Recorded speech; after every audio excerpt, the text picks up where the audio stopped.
Welcome to MMAPlay365, I'm Newsome, and I'm here to give you a Base AI recap from the phenomenal pay-per-view that we had last weekend at UFC 294 in Abu Dhabi. Now from the straight pick prediction accuracy, Base AI hit 7 out of 11 correct predictions with fights that had a winner and a loser, which was just under 64%. In my opinion though, it should have been higher than that, and that's simply due to Base AI picking Mohammad and Ankalaev to win. It also picked Javid Basharat to win as well. Of course, both of those fights ended in no contest, but also Ankalaev and Basharat, in my opinion, would have won the fights. I know it was early, especially in the Ankalaev fight, but I just didn't see Johnny Walker beating Ankalaev. I thought Ankalaev was taking over the fight, and of course, Basharat was doing good work against Victor Henry as well. So, in my opinion, that should have been an extra couple on top of the straight pick predictions, but we are where we are, and of course, like I said, they don't count because there was no winner or loser concluded. So again, we're going to run through some of the fights here. We've got a couple of value spots, and then of course the odds were really wide at the weekend with some really big favourites, and Base AI, is I'm sure it's going to come as no surprise to anybody else, picked a lot of those big favourites. So again, the value in those big favourites is slim from Base AI's perspective, just as it was from a handicapper's perspective. And sometimes, you know, it's just the best thing to do when a line is way too wide and you can't do anything with it, just simply to do nothing with it.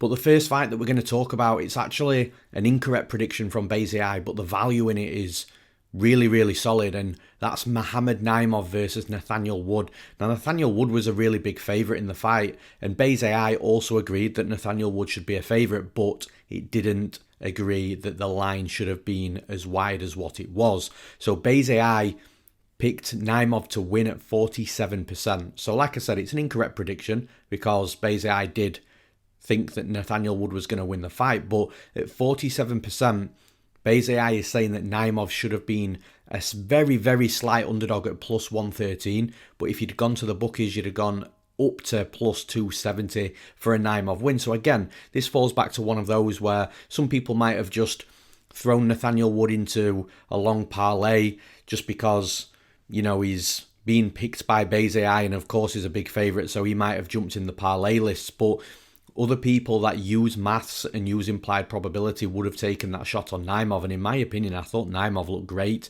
I don't think there was any questions about who won the fight. You know, I think he was dominant for the majority of the fight. So although it's an incorrect prediction from Base AI, I also think it's a very good prediction because, like I said, it provided a lot of value. Base AI is saying that Naimov should have been a slight plus 113 underdog, and of course, he was closer to plus 300, a 3-1 underdog at the bookies. So a good prediction from Base AI, in my opinion. And the next fight that we're going to talk about, again, it's another incorrect prediction from Base AI, and it was actually a fight that Base AI predicted relatively highly, but because the line was so wide and the big underdog won, there's still actually some value, and I'll run through it. We've got Mike Breeden versus Anshul Jubli.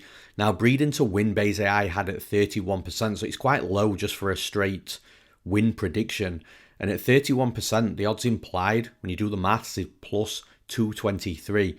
Now, if you'd have gone to the bookies for a bet on Mike Breeden, or to look at a bet to see if there is any value on 31%, although it does seem slim, I suppose, at first glance. Mike Breeden opened at plus 600. He came down to around plus 300. It did close a little bit on fight night, but you could have actually got some value on Breeden anywhere from that plus 600 to plus 300. And even a little bit lower, you know, even if it's plus 250, there's still some value there. So again, it's one of those where even though Base AI seemingly was very confident on one side, and to be honest with you, Jubli did look really good for 10 minutes of the fight until Breeden knocked him out in the third, but even at that high prediction from Base AI picking Jubli, there's still value there for those that play the numbers game, that play maths and play implied probability. So again, it's always worth checking the numbers and seeing where there's value. And of course, it would have been a cash ticket at plus 600 down to plus 300 or plus 250 or whatever you bet it at. So yeah, from a straight pick prediction accuracy perspective, yes, it was an incorrect pick, but there was value there for sure. And we can even go that one step further. Like I've just mentioned, Breeden did knock Anshul Jubli out. And Breeden to win by KO TKO, Base AI had at 23%. So again, there's not a lot of difference between the 23% and the 31%. And the implied probability on 23% is actually plus 335. And again, if you go to the bookies, you'd have got a settled line at around plus 650 for Breeden to find that knockout. So again, although 23% is a low number at first glance, when you really start looking at the numbers and, use an implied probability to try and find value against the bookies' odds, there's value there as well. So again, although it's an incorrect prediction from Base AI, it's a prediction that's provided value, and those that play that value game would have got at least one out of the 2 cash tickets there. So yeah, incorrect prediction, but one that's found value. You can take that with what you will. I personally think where Base AI is finding value, that it's a good prediction. Right, we're about to go through some of the big favourites now, ones that for the most part there wasn't too much value, but we'll run through them nonetheless. The first one, Viktoriia Dudakova versus Jinh Frey. So Base AI had Dudakova to win at 71%, which was the joint top percentage out of the entire card. Now at 71%, the odds implied is minus 245. If you'd have gone to the bookies, you'd have been looking at anywhere from minus 400 to minus 500. So this is a bit of a flip the script from the last fight that we spoke about. Again, at first glance, 71% looks great. It's high. Base AI seems confident. But then when you actually look at the numbers, it's more of one of those fights where you would just end up passing on if you're trying to find value and using the implied probability game. So even though it's a correct prediction, there is no value here. So again, it's whichever way you want to look at it. If you drop Dudakova in a parlay just because the 71% is high, then yeah, should have been a winning leg in that parlay. But like I said, if you're playing the numbers game, it's one of those fights where Base AI is basically inferring that you pass on the bet. So yeah, a correct prediction from Base AI. No value there, though, from a betting perspective if you are playing that long-term game. And next up, we've got Trevor Peek versus Mohammad Yahya. Base AI seems to love Trevor Peek, by the way. I'm pretty sure every single time he's fought in the UFC, Base AI has loved him. And Peek to win was 64% against Mohammad Yahya. That surprised me a little bit. It's not a fight that I was super confident in either way, but to have a winner in this fight, especially with it being Peek at 64%, I was a little bit surprised. At 64%, the odds implied is minus 178. Now, Trevor Peek actually opened up the underdog here at plus 138. Money came in on him, came down to plus 120, plus 110, plus 100. Then it went into a pick'em. Then the line actually flipped. So Peek was a very slight favourite at minus 120. And I think he closed on fight night at around minus 175. So there was a big line flip there, but still at minus 178 odds implied. There's value all over the place. There was value on the opening odds at plus money. There's value at the minus 120, which was the line it pretty much settled at, minus 120, minus 125. And even at absolute fight night close at minus 175, there's still a tiny squeeze of value there as well. So even though it was a confident prediction from Base AI, again, it provided value, and those are the picks that and the predictions that you really want to take note of when you're looking at the Base AI predictions for a fight card and the individual fights. So yeah, good prediction in my opinion from Base AI there. Next up, our next big prediction, Mohammad Mokaev versus Tim Elliott. Base AI, of course, favoured Mohammad Mokaev, picked him to win at 69%. 69% odds implied is minus 223. Mokaev opened, I can't remember actually what he opened at, but he was minus 275 at some point, but then loads of money started coming in, and I think he opened at around minus 500. Money came in on Elliott because the line was too wide initially, and then the 275 line came about, and then money started coming back on him as well from that 275, and he closed at minus 400, minus 500. So he was a big favourite when all said and done.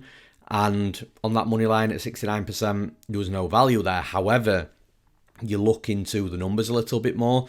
Mohammad Mokaev's method of victory, Base AI preferred to be the submission.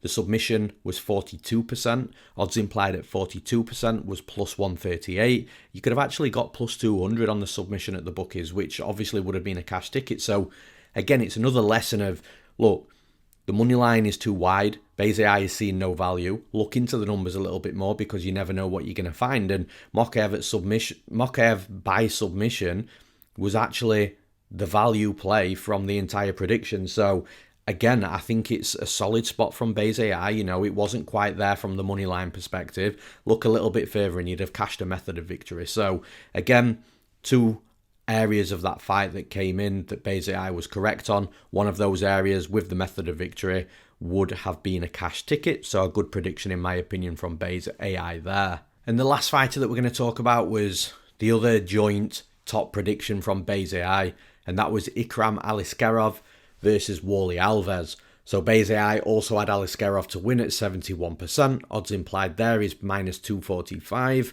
If you'd have gone to the bookies, Aliskerov opened at around minus 300, closed at around minus 700, so he was a massive favourite in the fight. And there's no value there, you know, there's no point, you know, elaborating any further. It was a high prediction from Base AI, but still couldn't find value at the bookies. Aliskerov to win inside the distance was something else that you might have looked towards because the knockout and submission, although Base AI did favour the submission very slightly, both were quite high. So if you add both the knockout, TKO and submission percentages together, you get 52%, and that's fighter to win inside the distance or fighter to end the fight inside the distance. However your bookie markets that, or labels that market, should I say. So Aliskerov to win inside the distance, 52% according to Base AI. Odds implied minus 108. You go to the bookies for Aliskerov to win inside the distance and it's minus 275. So again, there's no value there as well.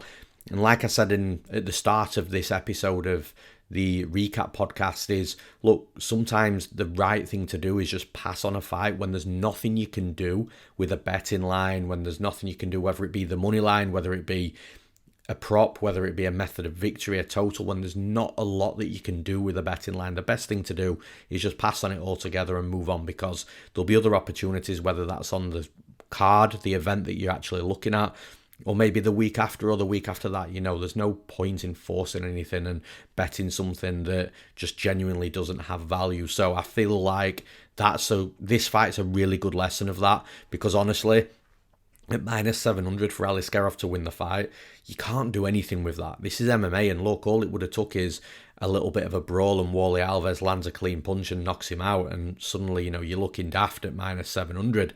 Even inside the distance, minus 275, it's quite a wide line, although it's a playable line, as in the actual number itself, not when you're looking at the implied probability. Although it's a relatively playable line, you've got to look at what you're playing it on, and you're looking to play a minus 275 on a fighter to win inside the distance, to finish the opponent in a 3-round fight. So again, I just feel it's one of those fights that is really good from an education perspective, just to pass on it because there's nothing you can do with it. So that's UFC 294. That's the recap podcast done. There is no UFC this weekend, so next week there'll be no Base AI recap, but of course we'll be back the week after for UFC Sao Paulo. I'm actually really looking forward to that card. I love the Brazilian cards. I'm looking forward to seeing what Base AI favours in those fights, because it's an interesting card. Again, there's some wide lines as well, so really, really intrigued to see what Base AI comes up with then. Until UFC Sao Paulo is complete, I'm Newsome. Thanks for listening, and we'll see you again next time.